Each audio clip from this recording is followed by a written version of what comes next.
Hey guys, YouTube Nerd here. Alright, now here I am continuing with these Steven Spielberg reviews, and now here I am with a review for Indiana Jones and the Last Crusade. So, yeah, this was definitely a much better sequel than the Temple of Doom was. I mean, yeah, this film was a much better sequel. It wasn't nearly as annoying. Only if, in fact, this film wasn't even really annoying at all, and it did have a better story than the Temple of Doom was, and yeah, this was just like a lot better paced than the Temple of Doom was. So, yeah, this film, like, it definitely did like a lot of stuff. No, it did like pretty much everything much better than the Temple of Doom did. So, oh yeah, this is definitely like what I needed to see after like how freaking annoying and dumb like the Temple of Doom got. I mean, just like with Willie and Shorty, they were just like so freaking annoying and stuff, and just it just got so overly silly. So yeah, this is definitely like what I needed. Yeah, this definitely did get the Indiana Jones films like back up. Like this did get it like back on track, and so yeah, overall, I did definitely like really like this film.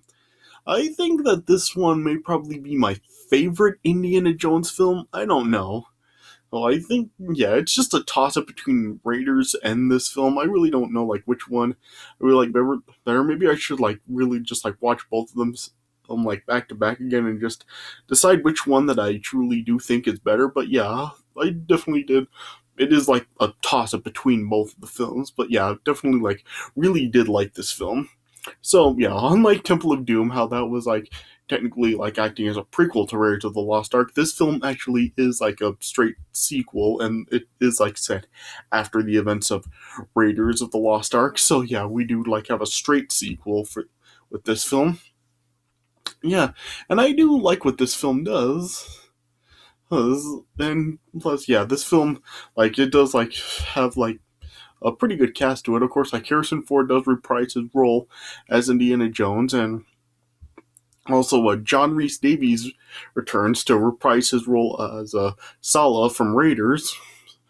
So yeah, and yeah, we do like how like a lot of like new cast members in this film as well. Like of course, Sean Connery as Indiana Jones's father, and also like have Alison Doody, Denholm Elliott, hit Julian Glover, Michael Byrne, and yeah, everybody overall does do pretty good in this film. Yeah, of course, like like the leading lady in this film is Dr. Elsa Schneider, who is definitely like a much better or a female character in this film than Willie. Yeah, I mean, of course, like I talked about in my Temple of Doom review, who like Willie was just so freaking annoying with the constant screaming that she did like every 3 seconds. Gosh, I mean, seriously, shut up.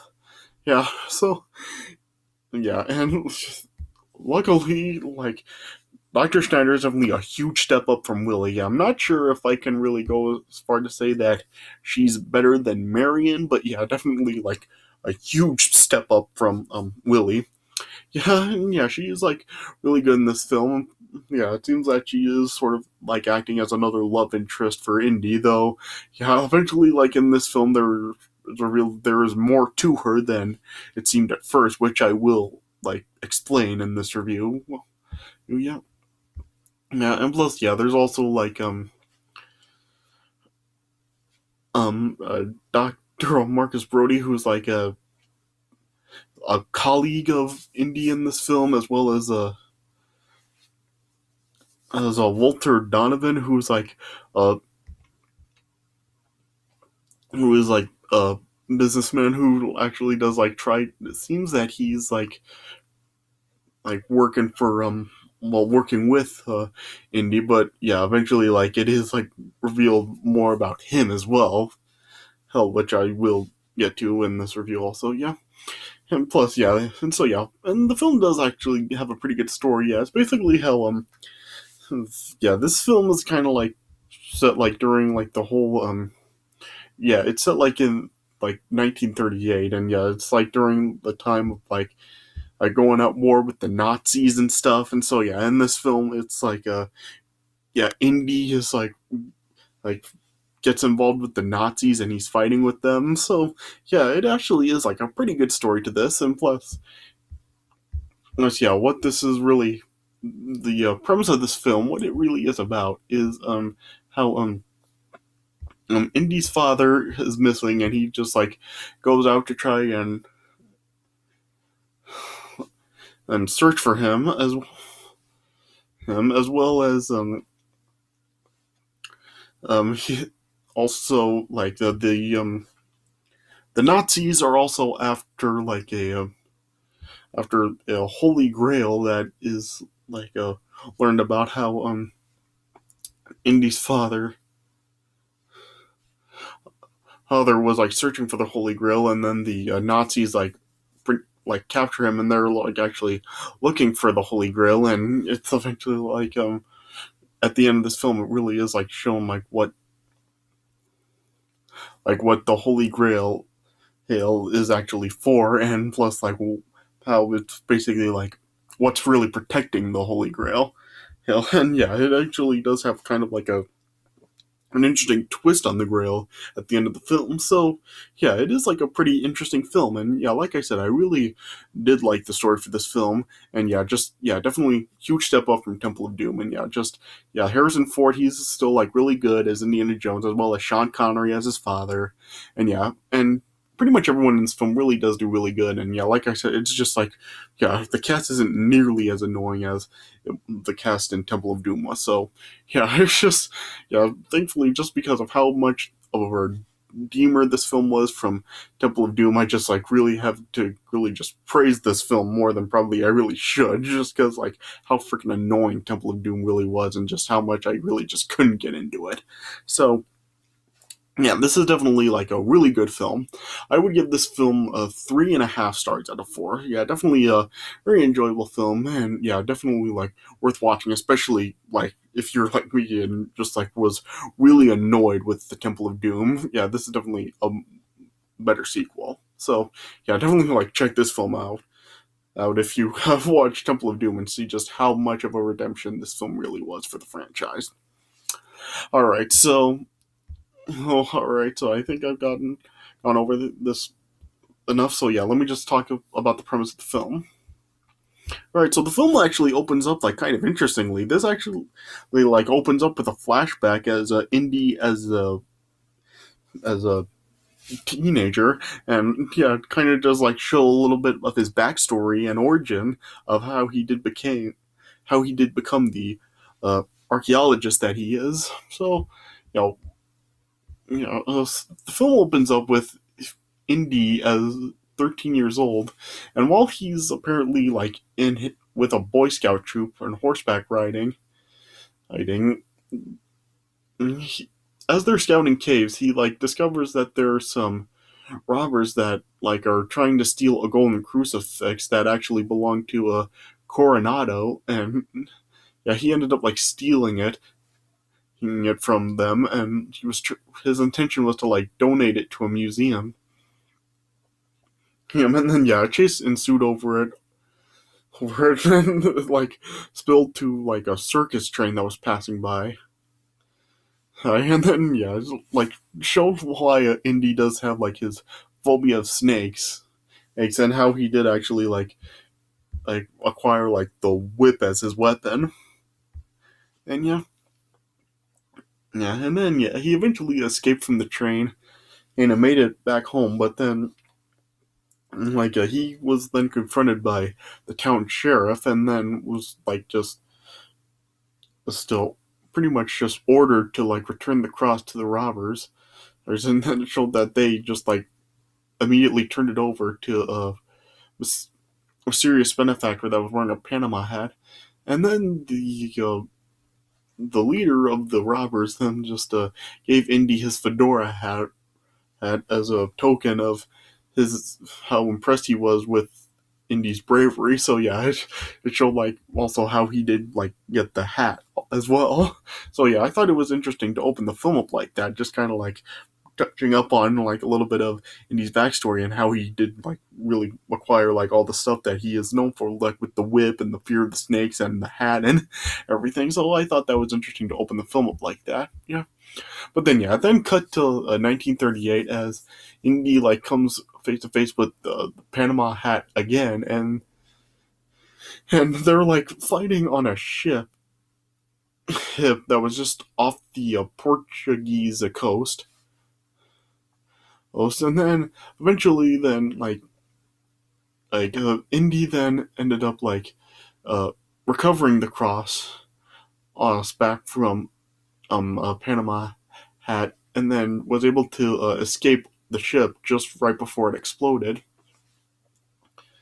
And then he then did what he wanted to and donated the cross to Marcus Brody's museum. Yeah. And then eventually Indy then met Walter Donovan, and then he was told by Donovan that his father, Henry Jones Sr., has just ended up disappearing in his search for the Holy Grail. And then when he was given an incomplete inscription from a stone tablet, Indy used that as a guide to try to track his father down. And he also ended up receiving his father's Grail diary through the mail, and then he headed off to Venice with Marcus to try to find his father. And then they also met Dr. Elsa Schneider, who was an Austrian colleague of his father. And so then she guided them down beneath a library where his Indy's father was last seen. And then Indy and Elsa eventually found a set of half-flooded catacombs that actually do house a tomb for a knight from the First Crusade.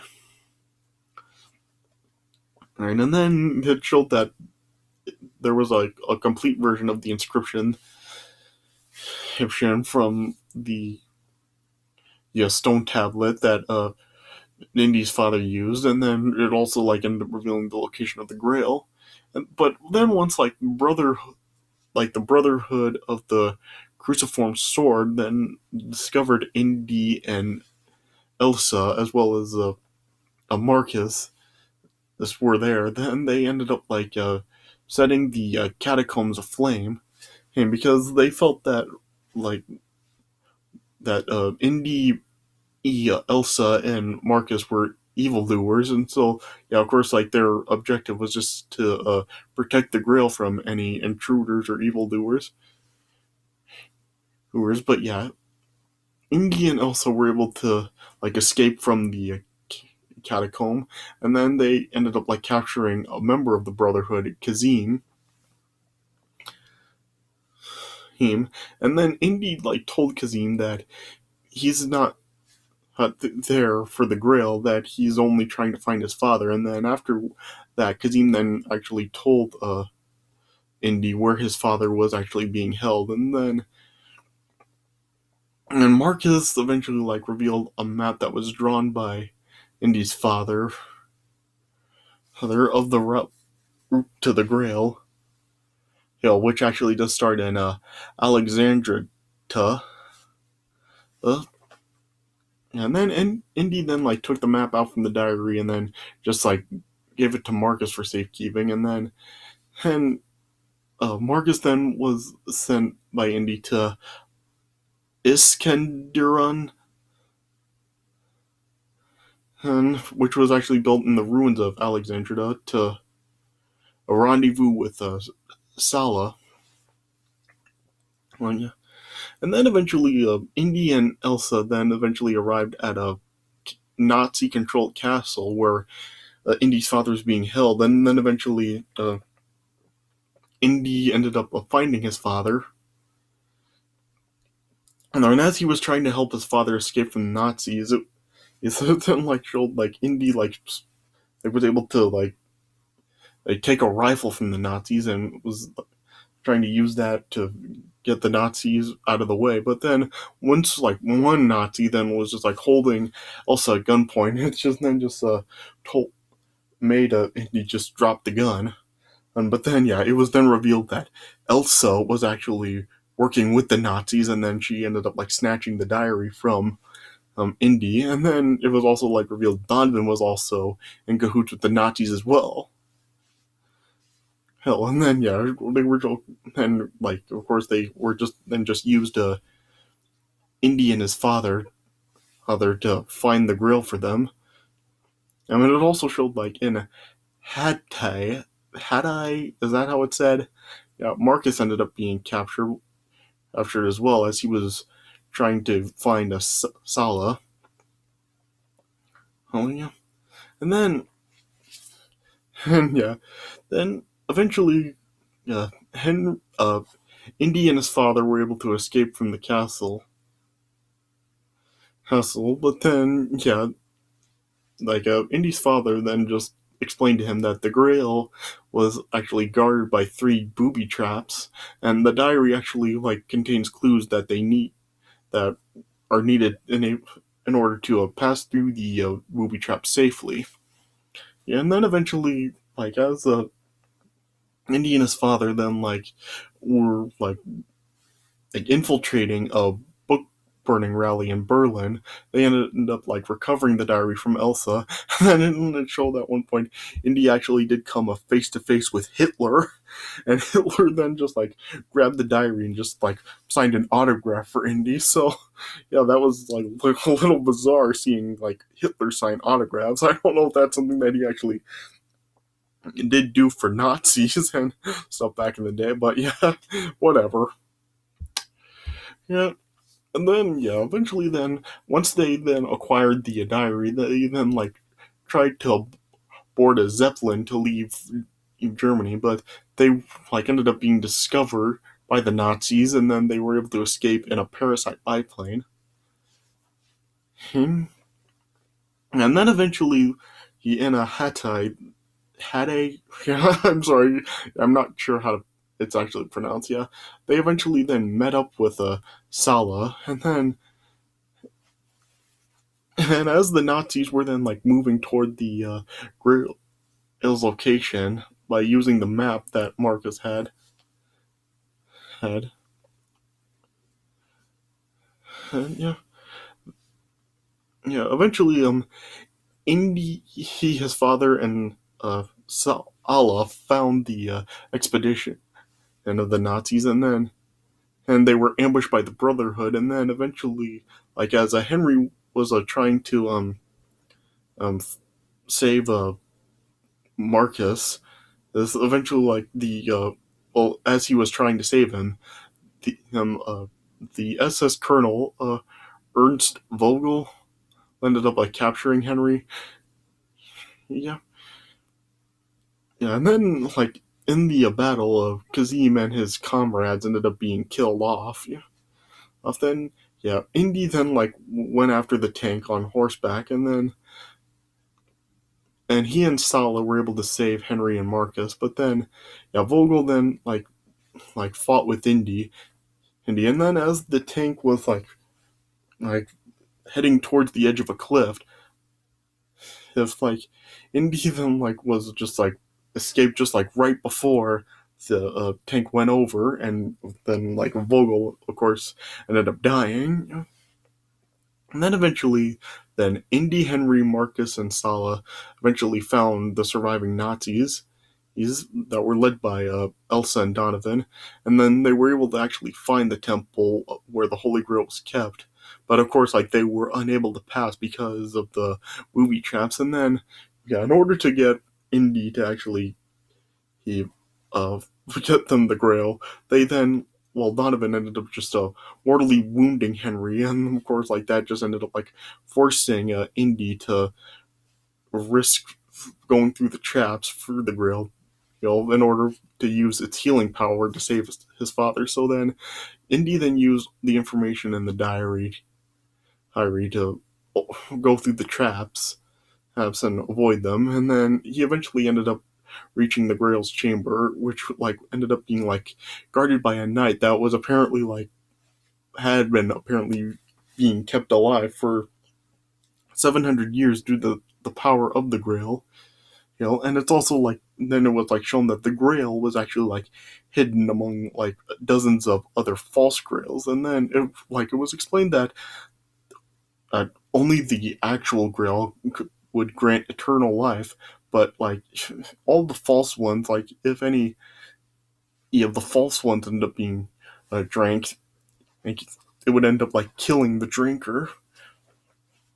And then Elsa then like selected a golden chalice that like was studded with emeralds for Donovan to drink, and then after Donovan ended up like drinking the Grail, it ended up like just turning him like into dust. Like he just like was aging rapidly, and then eventually like turned him into dust, and of course like killing him, which showed that it was a false Grail that he drank.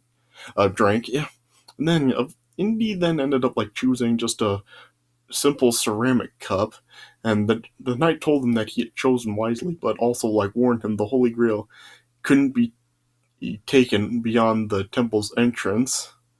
So then, Indy then ended up like filling the Grail with holy water, and gave it to his father, and then like that instantly healed him. And then once his father was then revived, then also then like just like was disregarding what the knight said, and she was just like trying to steal the Grail for herself.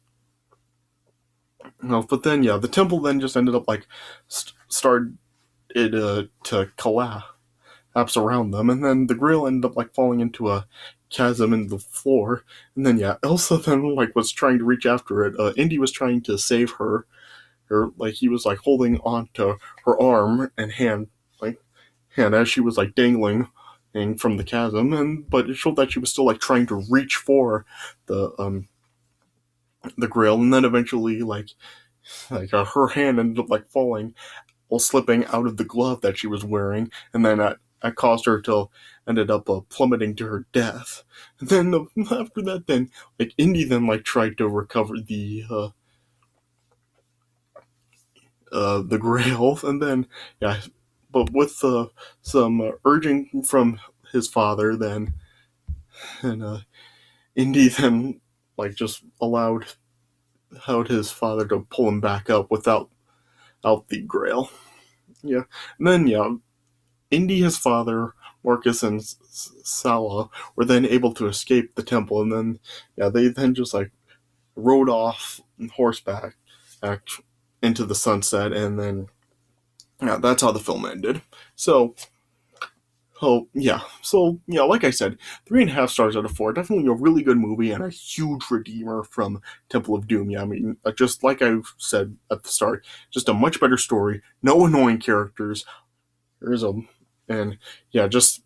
just a lot better paced than Temple of Doom was. So this definitely like did get the series back on track, and this seemed to be how the series was going to end.